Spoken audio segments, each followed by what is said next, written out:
Hi everyone. In this video I want to talk about property values and controversy in communities and why I am doing this. So I want to explain to you that while I am not a realtor, my parents were realtors for about, oh my gosh, how many years?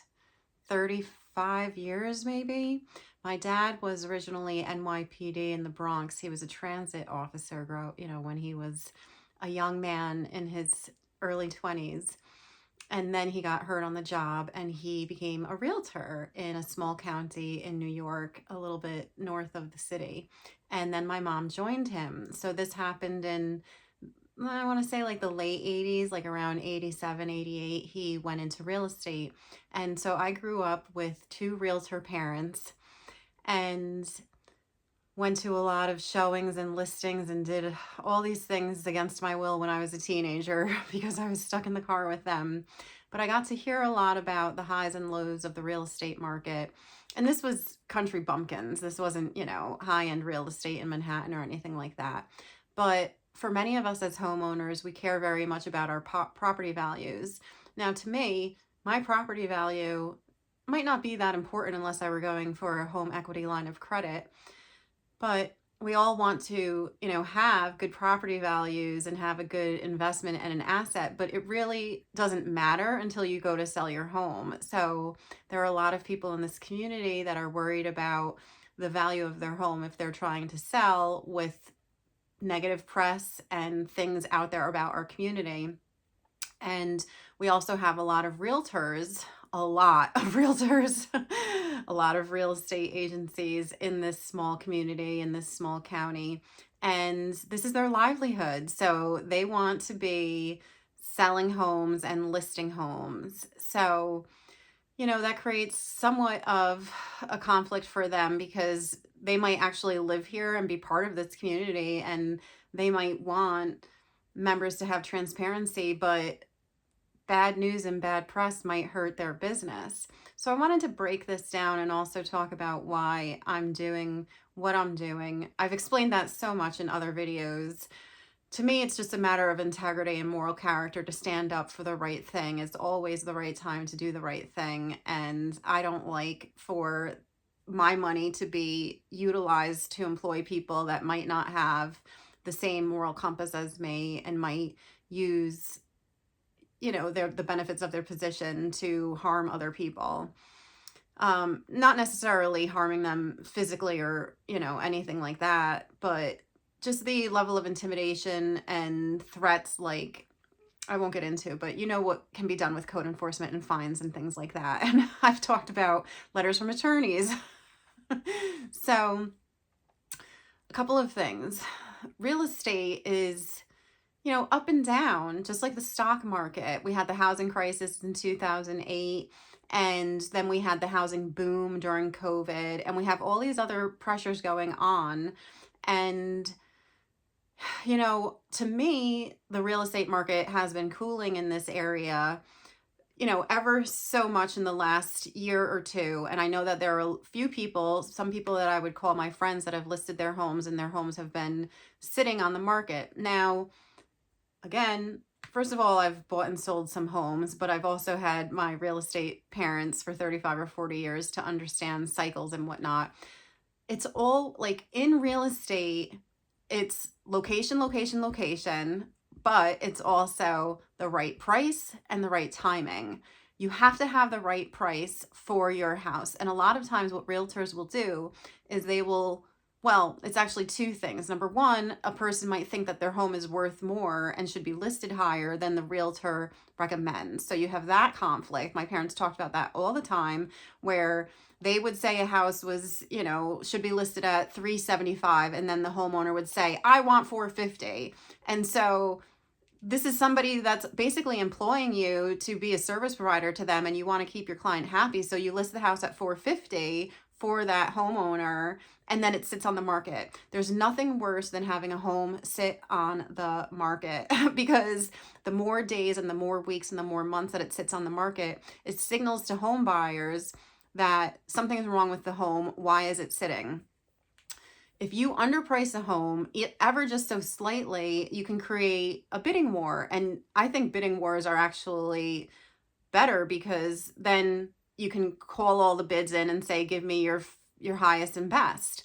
So I would rather underprice a home that I own and get a bidding war, but you have these things where either the realtor might not do proper assessments appropriately and might overprice it, or the homeowner wants it overpriced. So if your home is sitting, it could be because of that. It could also be because of the time that you listed the home. The best time in my experience of listing a home is around the end of April, the beginning of May, because especially for young families, if they have school children, they're looking to move districts at the end of school and over the summer.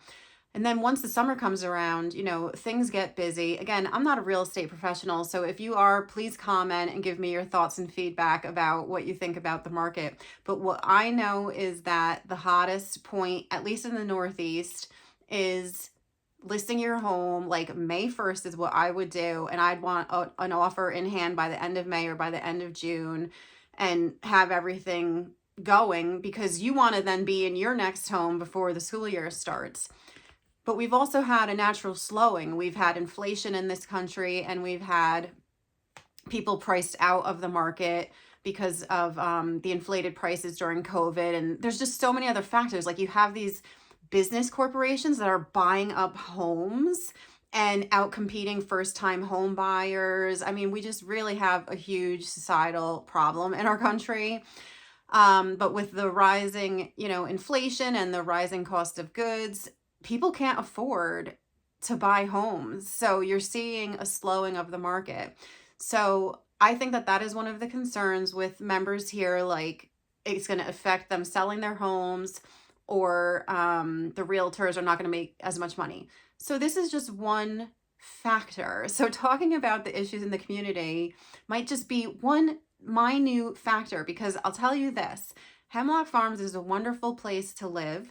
I'm raising a child here. I chose to move here from New York because I wanted a sweeter, slower pace of life. I wanted less people because it was getting too populated, too overtaxed, too expensive, and was just not providing me with the peace that I want. I want to be in nature. I moved to the Poconos. I want to be with the animals. I want to be with the trees.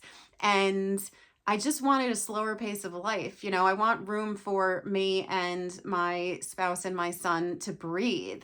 And we felt like, this was the right move for us because it just slowed down life for us. The people are wonderful here. The people are so kind, so helpful, so nice. And that's what makes community. These 9 board directors and this community manager and, the directors and what's going on here, this is noise, but that's not the community. We're talking about there might be 80 employees of Hemlock Farms and 9 directors. There's 12,000 people that live in these 3,300 houses here. That's the community. Those are the people that I see at the bus stop. Those are the people that I see at the beaches and the lakes and all the events. That's what makes our community. We have a beautiful and blessed community, and I'm proud to be part of it. So to suggest that people will not want to move here, I think is just disingenuous, because number one, it again kind of creates this don't talk about anything bad because it's going to affect us negatively. No, I don't believe that, because location, location, location. This is a beautiful community. It has all these lakes. It has several pools, indoor and outdoor.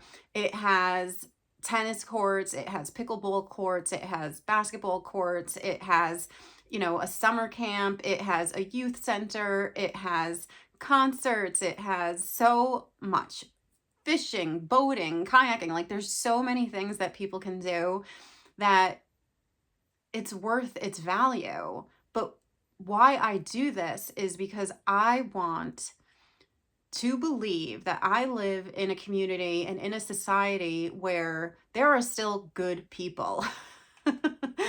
And I don't want people to be on payroll who create problems for our community, like the water investigation or like what's going on with the recent investigation into public safety. I want to believe that we can have the best employees for our community. And maybe that's a pipe dream that I just want to have the best of everything for our community. But that is why I want people to know what goes on and what decisions are made. Even if I'm just reporting on certain things that are going on at the committee level, like talk about why we can't have golf carts, or they're going to start looking at e-bikes, or whether the roads should be expanded on the shoulder so that we have more of a walking community. There are everyday decisions that are being made at these monthly committees that the board votes on. And if you don't know who these board directors are and how they vote, that's a real issue for me. And I also just dropped my video about how members' time was at the meeting and how certain board directors think and act and treat people. It's very disrespectful. And we have 5 seats coming up this summer, and we need people with integrity and compassion and empathy. And that's what's most important to me, is to have compassion for neighbors and for people who are just trying to make it through life and survive another day.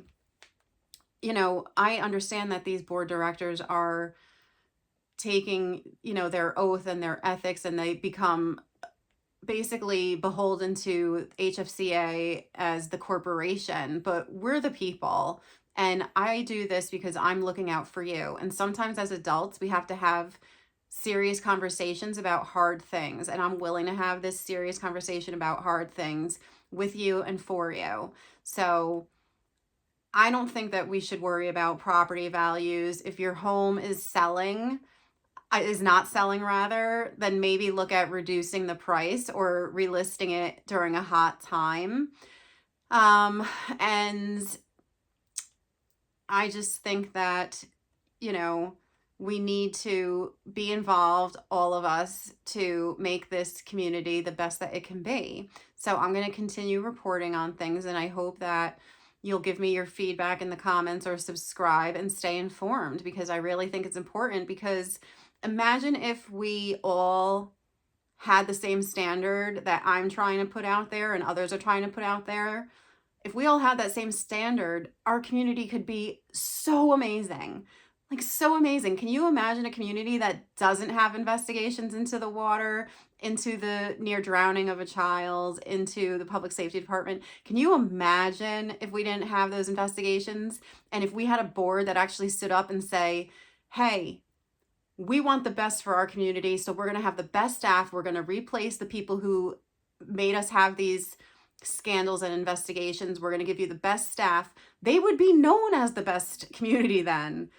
So to me, they're harming us by keeping this hidden and keeping this in the dark and keeping secrets from us, because I'd rather move to a community that takes a stand and says, something went on, it was bad, we're holding them accountable, they're being terminated.